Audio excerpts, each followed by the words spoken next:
The meticulously polished marble floors of St. Jude's Medical Center gleamed under the soft, recessed lighting, a silent testament to the institution's prestige. For Dr. Marcus Reed, walking through its grand lobby on his first day as the new chief of surgery, the experience was surreal. He had dedicated his life to this moment, a culmination of tireless study, grueling residencies, and a profound, unyielding dedication to his craft. He was here to lead, to innovate, to elevate surgical excellence. But he would soon discover that the hospital's pristine facade hid a silent, unspoken reality. What happened in the moments that followed, a single devastating mistake, would expose the deep-seated prejudice that lingered beneath the surface and force a reckoning that would change the very soul of the hospital forever. Before we carry on, please hit the subscribe button to make my day and let me know where you are watching from in the comments.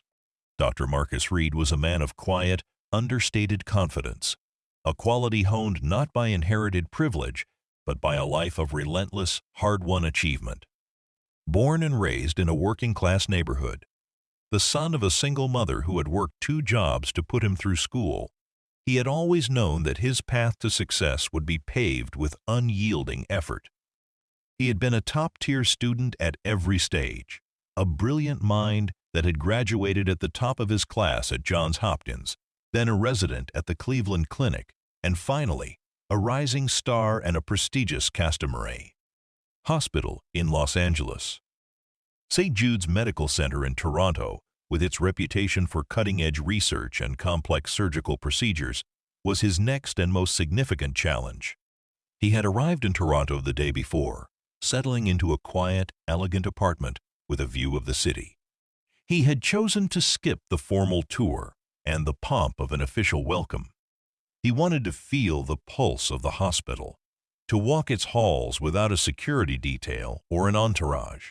He believed that to lead a team, you had to understand their daily lives, their challenges, their routines.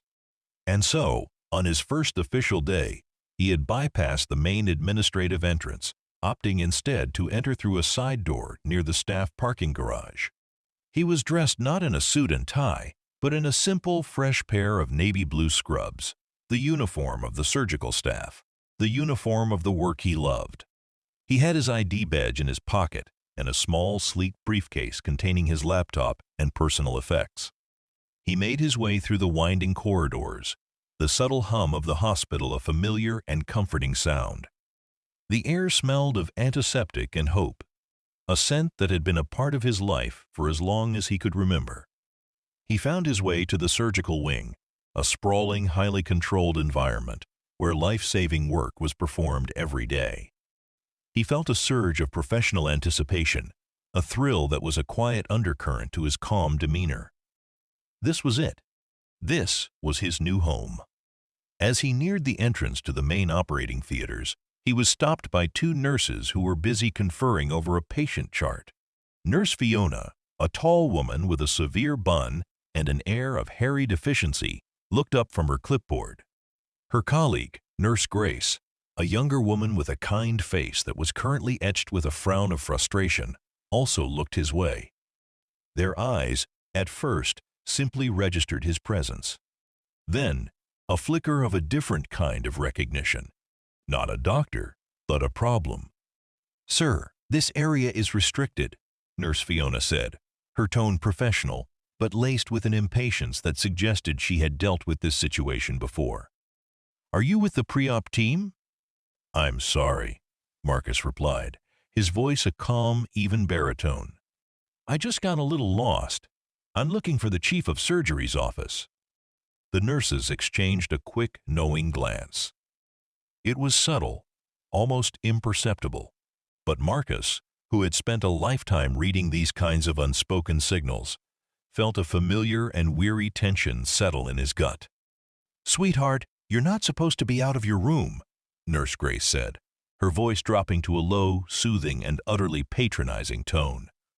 "Let's get you back to the psych ward before anyone notices, okay?"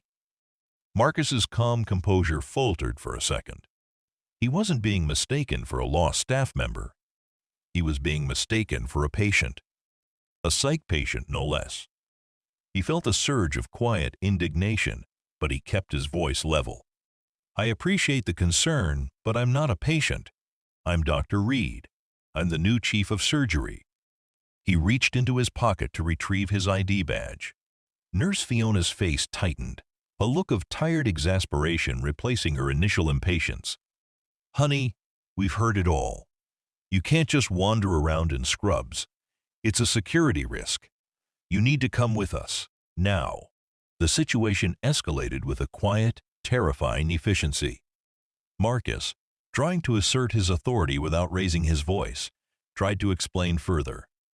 They dismissed his every word, his every explanation, as the confused ramblings of a person in distress. He tried to tell them his name, his credentials, his reason for being there. They simply shook their heads, their minds already made up. In their eyes, he wasn't a surgeon. He was a hallucinating patient, a mentally unstable person trying to get access to a secure area. His race, his height, the quiet dignity with which he carried himself, all of it was filtered through a lens of unconscious bias, a lens that saw a black man in scrubs not as an authority figure, but as a problem, a threat, an anomaly that needed to be contained. "I am the new chief of surgery," Marcus said again, his voice now firm, a quiet command. "I'm asking you, for the last time, to verify my identity. I have my ID." Nurse Grace sighed, a theatrical sigh of pity and frustration. "We're not going to play this game, honey. We're going to call security. You're causing a disturbance." The accusation, causing a disturbance, stung. He was the one trying to de-escalate the situation, trying to use logic and reason to solve a simple misunderstanding. But in their eyes, his calm assertiveness was a symptom of his condition.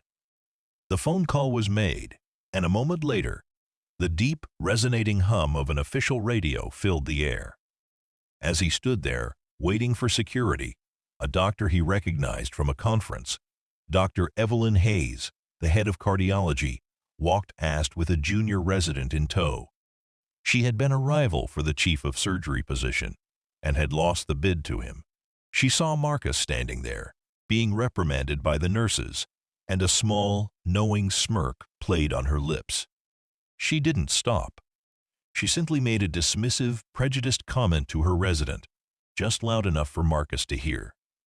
"Well, I guess the asylum is getting a little lax on their security these days. So much for this hospital's reputation." The words were a quiet, cutting blade. In that moment, Marcus knew that this was not just a simple misunderstanding. This was a direct consequence of a silent, institutional prejudice, a prejudice that he had just run into on the very first day of his new job. In a sterile, unadorned holding room in the hospital's security wing, Dr. Marcus Red sat in a hard plastic chair, his hands resting calmly in his lap. The air was cold, the silence broken only by the distant hum of a ventilation system. The door was a heavy, bolted thing, a stark physical representation of his detention. His phone, his wallet, and his ID badge were sitting on a table in the corner, confiscated by the burly, unimpressed security guard, Officer Ken. Marcus, a man who had dedicated his life to controlling the chaotic variables of the human body, found himself in a situation that was utterly beyond his control. He had tried to reason with Officer Ken, calmly explaining his credentials, the purpose of his visit. Officer Ken, a man who had a job to do and no time for what he perceived as a patient's theatrics, had simply said, "Look, buddy, let's make this easy. We're just going to hold you until someone from your ward comes to get you. No one's going to get hurt." The implication, unstated but clear, was that Marcus was a danger to himself and others. Frustration, a hot, bitter thing, coiled in his gut, but Marcus kept his outward demeanor one of cool composure. He was a man who had mastered his emotions, a skill as vital in the operating room as it was in a crisis. He had to be calm, he had to be patient, He had to be collected. He had spent a lifetime fighting stereotypes and assumptions. He had proved them wrong in lecture halls, in surgical theaters, in boardrooms. He had learned that the only way to beat them was to be irrefutably, undeniably excellent. But in this small white room, his excellence meant nothing. It was his skin color, his confident demeanor, his very presence that had been judged and found wanting. The nurses had seen him and had immediately jumped to a conclusion that fit their preconceived notions of what a black man in scrubs must be. They had not seen a doctor. They had seen a patient. A psych patient, no less. It was a failure of the institution, a failure of their empathy, a failure of their imagination. Meanwhile, a few floors above him, in a lavishly appointed boardroom with floor-to-ceiling windows overlooking the city, the hospital's board of directors and senior administrators were assembled, a flurry of team Dan, anticipation, and quiet excitement.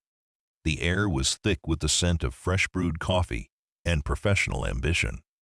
They were eagerly awaiting the arrival of their new chief of surgery, Dr. Marcus Reed. The CEO, Mr. Wallace, a stout man with a booming laugh and an air of absolute authority, was beaming.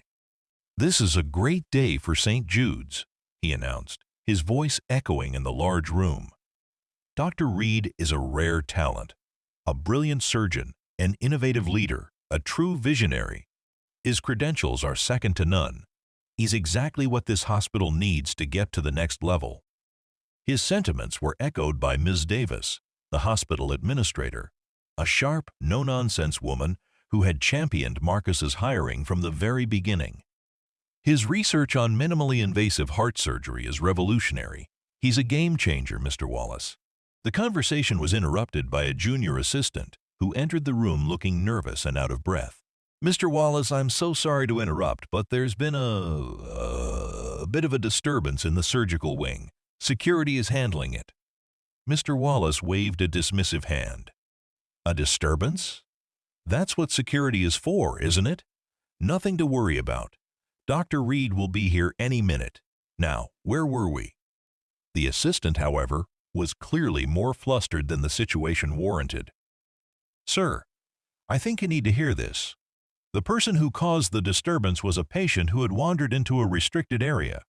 He was wearing scrubs, and his name was Dr. Marcus Reed." A profound, shattering silence descended upon the room. It was as if all the air had been sucked out of the space, leaving a vacuum of disbelief and professional horror. Mr. Wallace's face, which had been wreathed in a confident smile just moments ago, now paled to a sickly, ashen gray. Ms. Davis's eyes widened, a look of pure, unadulterated shock on her face. "What did you say?" Mr. Wallace finally managed, his voice a low, strangled whisper. "The patient," the assistant repeated, her voice a nervous whisper, "told the nurses his name was Dr. Marcus Reed. They thought he was confused. They called security. He's been detained. He—" The silence in the room was now a living, breathing thing, a palpable weight of disbelief and professional dread. They had just detained their new chief of surgery. They had not seen a brilliant mind, a visionary leader, an asset to their institution. They had seen a disturbance, a confused patient, a problem to be contained. They had reduced a man of immense professional power and dignity to a nameless, faceless case number. The irony was so bitter, so profoundly humbling, it was almost unbearable. Mr. Wallace, a man who had never in his life been at a loss for words, found himself utterly speechless. The hospital's pristine reputation, its carefully constructed image of excellence and inclusivity, had just been shattered by a single, devastatingly simple mistake. Their new era of surgical excellence had begun not with a celebration, but with a silent, humiliating failure. The disturbance had not been caused by a patient, it had been caused by their own institutional blindness. And now, they would have to face the consequences. The walk to the security office was the most humiliating journey of Mr. Wallace's entire career. He was a man of power and influence, a CEO who was accustomed to giving orders, not apologizing for a profound, systemic failure. He was flanked by a grim-faced Ms. Davis and several other board members, their faces a collective study in professional shame. The atmosphere in the hallway was thick with unspoken tension, a nervous energy that seemed to hum in the air. They found Marcus sitting in the sterile holding room, his composure an unshakable fortress against their frantic, panicked energy. He was not a raging madman. He was a silent, powerful monument to their institutional failure. Officer Ken, the security guard who had detained him, now stood beside the door, his face a mix of bewilderment and professional terror. He had just discovered, in a panic-stricken phone call from his superior, that he had detained the new chief of surgery. He was a man who had simply been doing his job, following the rules, but in doing so, he had become an unwitting accomplice in a profound act of injustice. Mr. Wallace pushed past Officer Ken and entered the room. He didn't know what to say. The carefully crafted words of apology, the professional pleasantries, all of them seemed hollow and meaningless in the face of this profound mistake. He simply stood there, a powerful man utterly disarmed by his own institution's bias. "Dr. Reed," Mr. Wallace finally managed, his voice a low, gravelly whisper. "On behalf of the hospital, on behalf of the entire board, I am so profoundly sorry. There's been a terrible misunderstanding, an inexcusable mistake." Marcus looked at him, his gaze clear, his eyes holding a profound and unwavering dignity. He didn't lash out, he didn't raise his voice. He simply held up his hand, a quiet, non-verbal command for silence. "Mr. Wallace," he said, his voice a low, even baritone that filled the small room. "I believe I tried to tell them who I was. I believe I showed them my ID, but they were unable to see it." The words were a quiet, cutting blade. He didn't accuse them of a crime. He accused them of a failure of perception, a blindness that was more dangerous than any malice. The board members, who had followed Mr. Wallace into the room, stood in silent, humiliated reverence. They were a group of powerful, ambitious people, but in this moment, their power was meaningless. They were helpless in the face of their own profound and inexcusable error. Marcus was finally released. His belongings, his phone, and his ID were returned to him with a series of nervous, fumbling apologies from Officer Ken.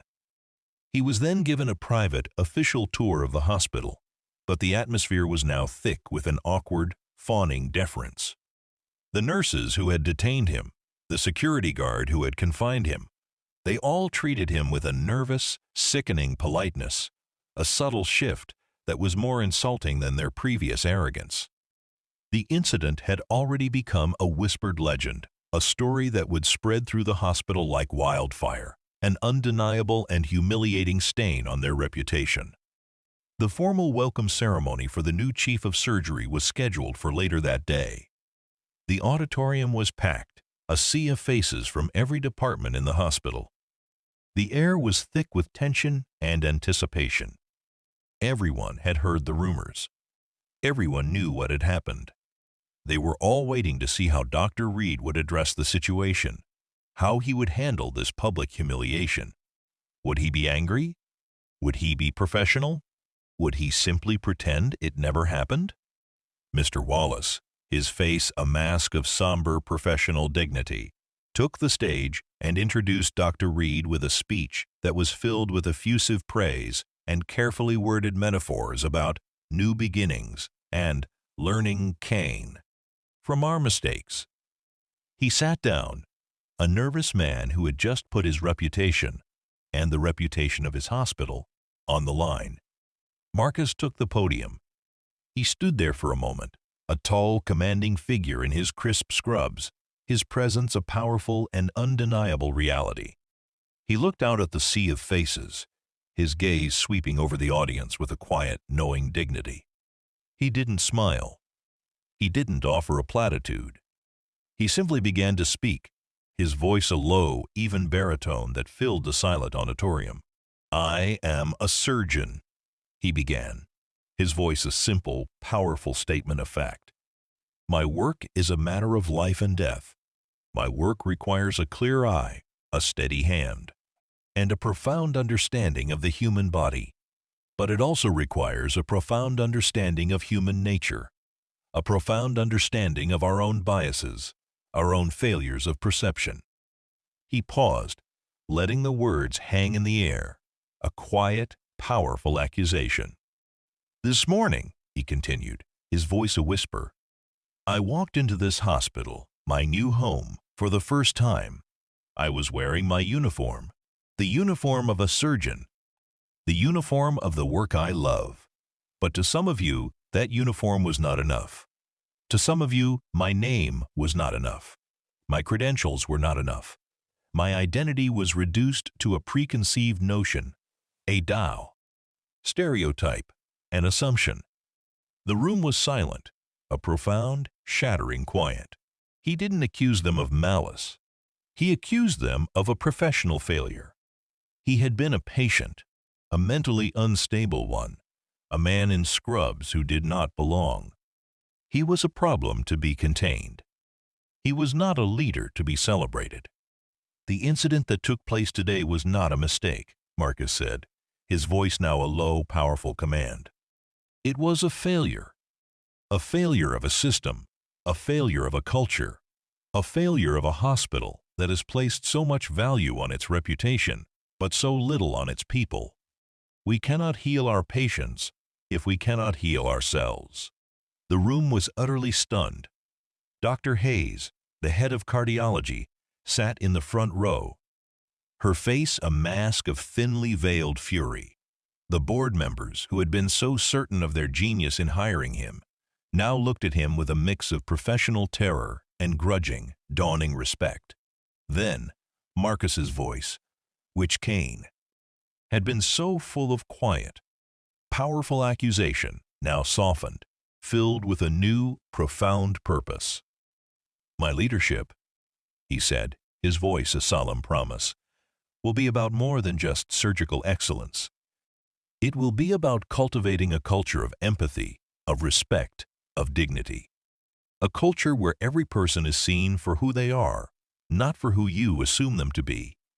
He then announced his new initiative, a mandatory diversity and inclusion training program, a program that would be a cornerstone of his leadership, a program that would address the very prejudices that had led to his humiliation, a program that he, the new chief of surgery, would lead himself. The room was silent for a moment, and then a slow, tentative applause began. It was a sound that was not born of professional obligation, but of a grudging, dawning respect. The quiet, powerful man who had been a patient in their eyes was now a leader, a visionary, a force that would change the very soul of the institution forever. The days that followed were a testament to the power of a single, public act of courage. The Mandatory Diversity Training Initiative, a program that would have been met with derision and resentment under a different leader, was now a public and professional obligation. Marcus, a man who had never been in a position of formal administrative power, now found himself a leader in a different kind of operating room. He ran the hospital like a surgeon, with meticulous precision, with an unwavering focus on the human element, the human failures, the human biases that were a cancer in the institution's body. He sat in on the first training session, a quiet, observant presence in the back of the room. He watched as his nurses, his doctors, his administrators were forced to confront their own subconscious prejudices. He watched as the awkward, uncomfortable silence of the first session turned into a genuine, uncomfortable, but necessary conversation. He didn't chastise them, he simply held them accountable. He was not an angry man. He was a man who had been wronged, and in his quiet dignity, he held the keys to their redemption. The change in the hospital was slow, almost imperceptible at first, but it was there. The nurses, Nurse Fiona and Nurse Grace, who had been the ones to detain him, were now models of professional courtesy and respect. They addressed him not with a fawning politeness, but with a quiet, genuine deference that came from a place of respect and admiration. Dr. Hayes, the head of cardiology, a woman who had been his bitter rival, found herself increasingly on the defensive. Her thinly veiled prejudices, once a commonplace part of the hospital's culture, were now a relic of a bygone era. She was forced to adapt, to change, to learn, or risk being left behind in the new era of St. Jude's. Marcus also made a point of seeking out and mentoring young, diverse talent. He saw in them a reflection of his own past, a hunger for opportunity, a desire to be seen and to be heard. He created a new scholarship program, a program that would support and encourage students from marginalized communities to enter the field of medicine. He was a leader who led not just from the top down, but from the bottom up, a leader who understood that a hospital was not just a building, but a community of people, a community that could only thrive if it was diverse, cool, inclusive, and equitable. The hospital's reputation, which had been a source of such pride and a source of such shame, began to change. It was no longer known just for its surgical excellence, but for its pioneering work in institutional reform. It was a hospital that was not afraid to admit its failures, a hospital that was not afraid to change. It was a hospital that had been transformed by a single man's quiet dignity, a single man's willingness to stand up for himself, and a single man's profound, unwavering purpose. The final scene took place in the operating room, Marcus's true sanctuary. He was performing a complex, difficult surgery, his hands moving with a silent, graceful efficiency. He was surrounded not just by a team of surgeons, but by a team that was diverse, talented, and dedicated. He looked at their faces, at their eyes filled with a quiet reverence and professional respect, and he felt a profound sense of purpose. He had been a patient in their eyes, and now he was a leader in their hearts. The injustice that had been a stain on his first day had become the foundation for a new, better, and more just institution. And in the quiet, focused solitude of the operating room, with his hands, his mind, and his heart working in perfect harmony, Dr. Marcus Red knew, with a profound and unshakable certainty, that he was exactly where he was meant to be. The initial shock and public humiliation of the morning had faded, replaced by a new, more insidious challenge.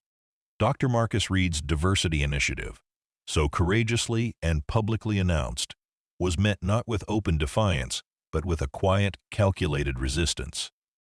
The old guard, the senior staff who had benefited from and perpetuated the hospital's culture of subtle prejudice, saw his vision not as a path to progress, but as a direct threat to their power.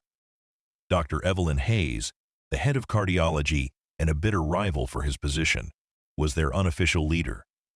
She didn't openly defy him. Instead, she used her influence to make his life a series of small, bureaucratic obstacles. She subtly spread rumors in the physician's lounge, questioning the value of unnecessary training that took time away from patient care. She'd sigh theatrically in meetings, asking veiled questions about the program's budget and its quantifiable results. She organized covert dinners with like-minded department heads, where they would commiserate and reaffirm their shared belief that meritocracy, not social engineering, was the true path to success. Her disdain for Marcus's leadership was palpable in every dismissive glance, every condescending remark. She was a master of a passive-aggressive warfare. And Marcus, a surgeon trained to fight visible threats, now found himself navigating a battlefield of whispers and silent resistance. Marcus refused to engage in her political games. He didn't fight her on her terms. He fought on his own, with the quiet, unyielding authority he had always possessed. He made a point of publicly praising those who embraced the new initiative, championing young, diverse talent. He personally mentored a brilliant young resident named Dr. Julian Chen, a man of Chinese descent whose quiet genius had been overlooked by the old guard. He made it clear that his vision for the hospital was not just about social justice, but about surgical excellence. He believed that a diverse team was a stronger team, and he would prove it with results. The hospital's culture, which had seemed to shift so dramatically after his speech, was now at a standstill, a place of internal strife and a cold war between the new and old ways. Then, a major medical crisis descended upon St. Jude's, a storm that would force everyone, from the most senior surgeon to the newest intern, to face their own limitations.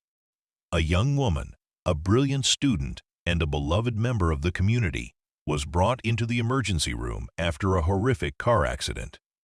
She had suffered massive internal trauma, and her condition was so complex that it required the expertise of multiple specialties: cardiology, trauma surgery, and vascular surgery. It was a case with a survival rate so low it was almost a death sentence. The hospital leadership saw the crisis as a profound test of their new chief. Dr. Hayes, however, saw it as an opportunity. She was the head of cardiology, the hospital's most prestigious and powerful department, and she would seize this chance to reassert her dominance. She assembled a team of her most senior and trusted cardiologists and began to take control of the case, making all of the key decisions, dismissing anyone who questioned her authority.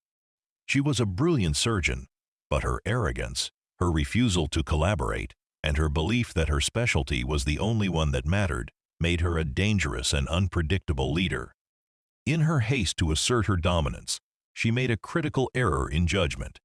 She planned an aggressive, risky procedure, a procedure that was surgically sound but ignored the patient's underlying conditions. Marcus, who had been studying the patient's charts with a meticulous, surgical eye, saw her mistake immediately. He saw that the patient's vascular system was too compromised to withstand the stress of the procedure. He saw a solution, a different approach that was far more complex but would give the patient a fighting chance. He called an emergency meeting. Dr. Hayes and her team were present, a wall of cold, condescending arrogance. Marcus did not confront her with anger. He confronted her with facts. He laid out her plan on the table, and then he laid out his own.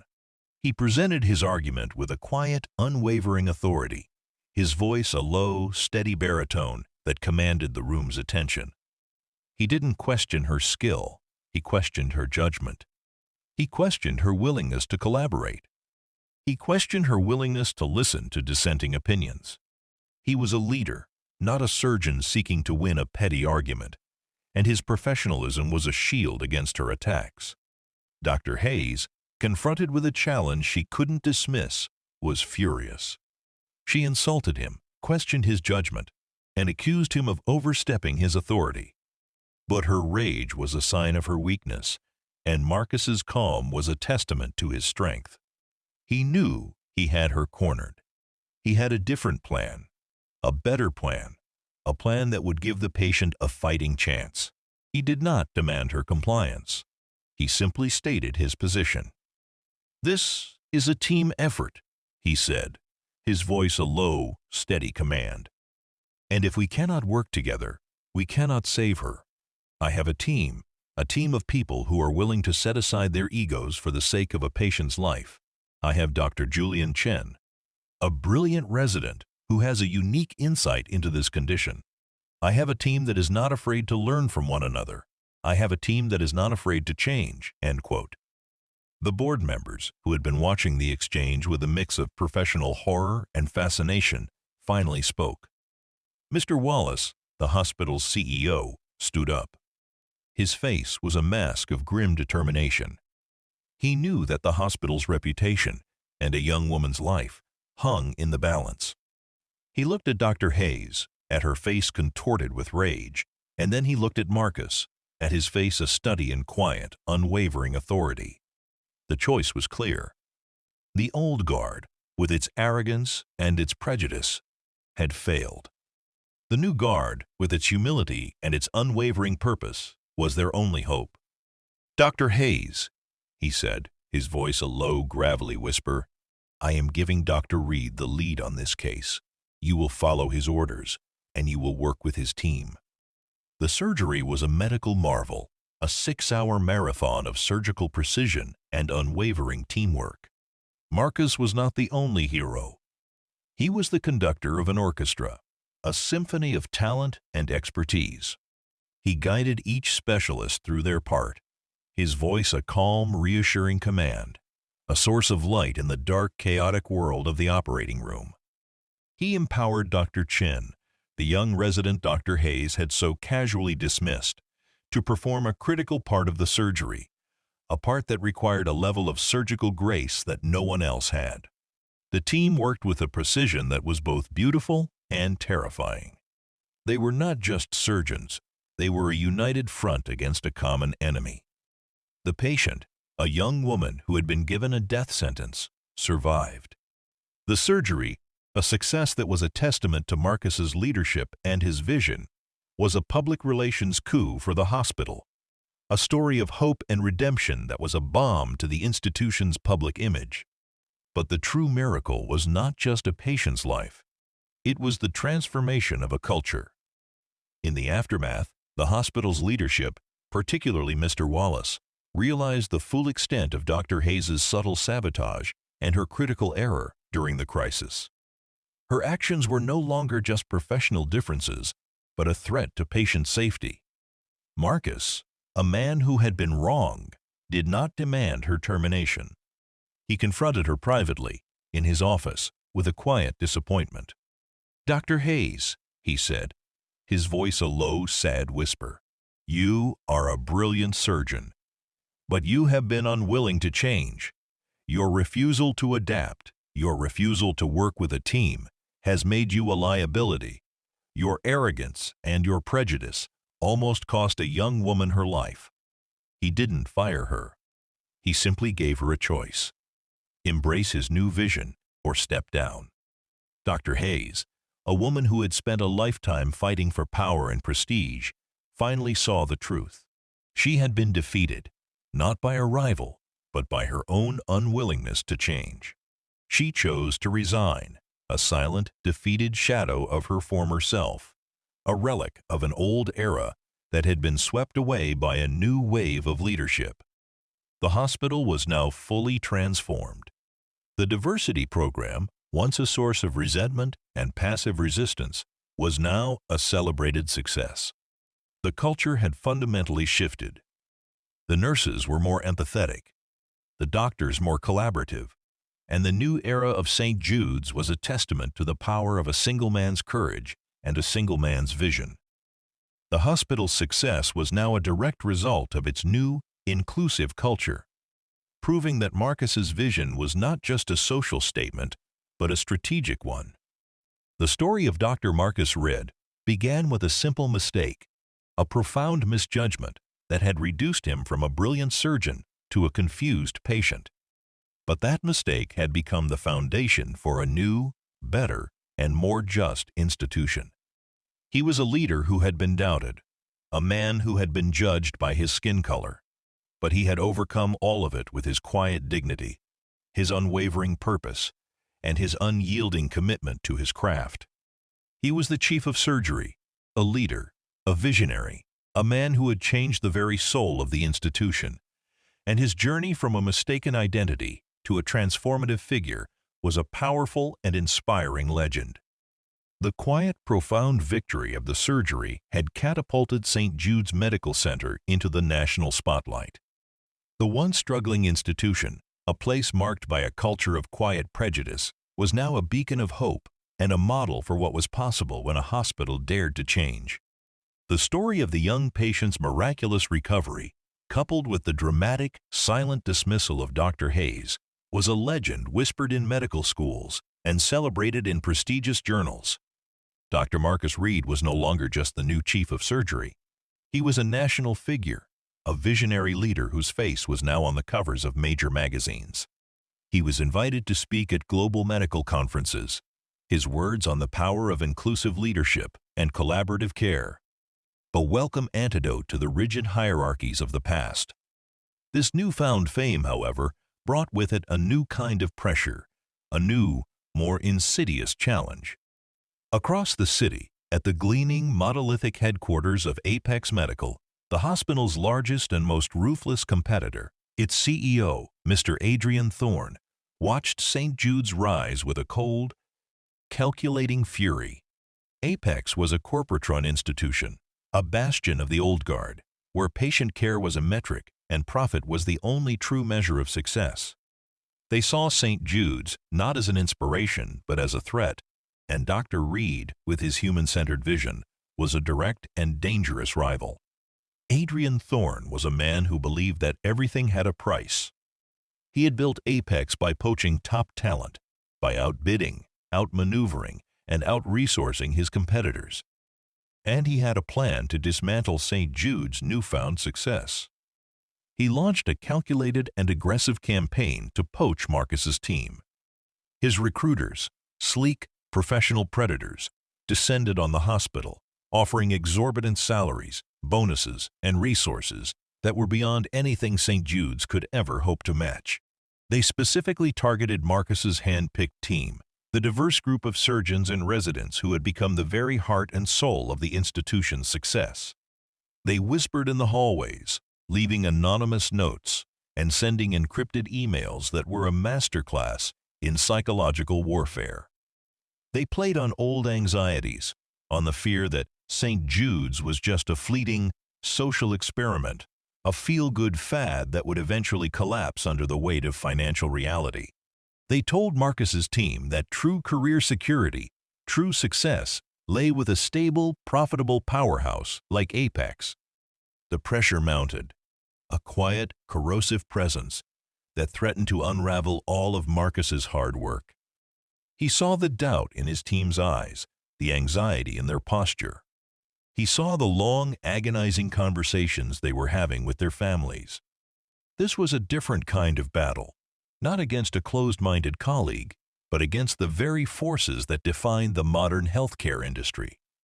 He was fighting against the idea that a doctor's worth was measured not by the lives they saved, but by the size of their paycheck.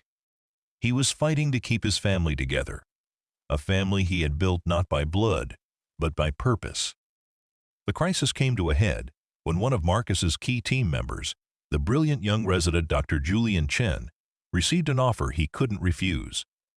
Julian was a man who had been dismissed by the old guard, a man whose talent had been overlooked because he didn't fit the mold.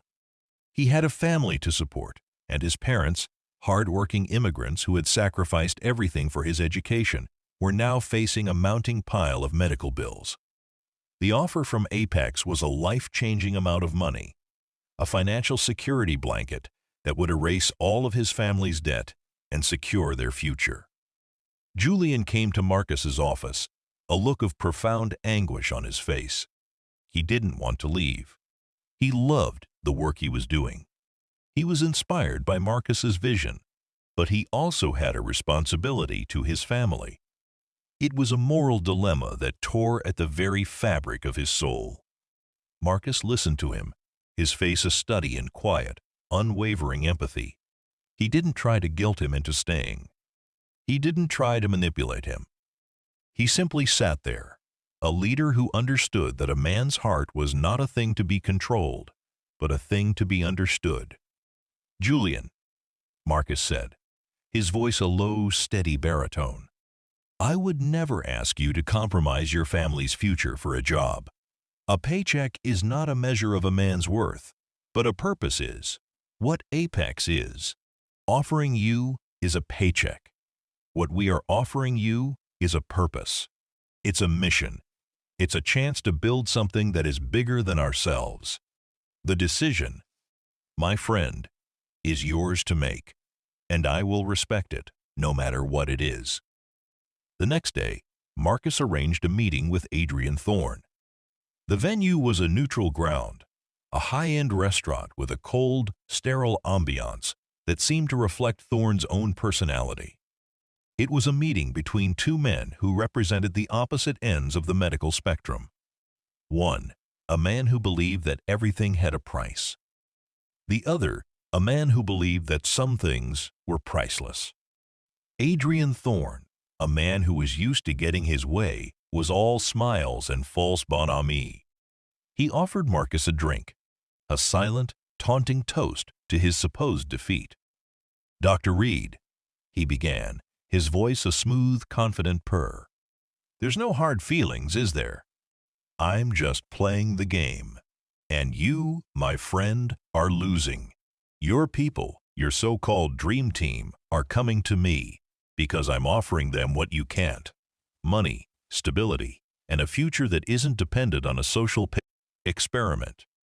Marcus looked at him, his gaze clear, his eyes holding a profound and unwavering dignity. He didn't raise his voice. He didn't lash out. He simply looked at Thorne, and he saw a man who was so blinded by his own ambition that he had lost all sense of purpose. "Mr. Thorne," Marcus said, his voice a low, steady baritone that carried a weight of profound authority, "you are not just playing a game. You are playing with people's lives. You are so focused on winning a battle that you have forgotten the war. You have forgotten that a hospital is not a business.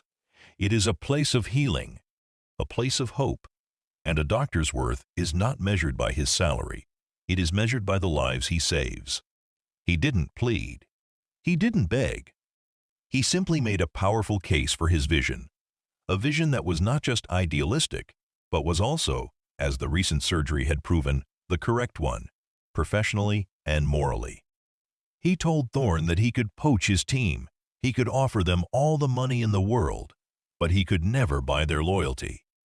He could never buy their purpose. He could never buy the kind of camaraderie and the kind of spirit that had saved a young woman's life. He ended the conversation with a simple, powerful statement. "You can have my team, Mr. Thorne, but you can't have my purpose, and without my purpose, they will never be yours." The final twist came a few days later, a victory so profound it would change the course of both institutions forever. Adrian Thorne's campaign, which had seemed so certain to succeed, had failed. The core of Marcus's team, including Julian, had rejected Apex's offers. They had chosen purpose over profit. They had chosen a mission over a paycheck. They had chosen to stay with a leader who had not just hired them, but had believed in them, a leader who had seen their worth and had given them a chance to prove it. The story of St. Jude's Medical Center was no longer just a story of a mistaken identity. It was a story of a profound transformation, a story of a hospital that had been transformed by a single man's courage and a single man's unwavering purpose. The injustice that had been a stain on Marcus's first day had become the foundation for a new, better, and more just institution. And in the quiet, focused solitude of the operating room, surrounded by a team that was a testament to his vision, Dr. Marcus Red knew, with a profound and unshakable certainty, that he was exactly where he was, meant to be. He had come into the hospital as a man who had been mistaken for a patient, but he had become a leader who had changed the very face of medicine. His legacy was a new, better era of healthcare, an era where every person, regardless of their background, was seen, was heard, and was valued.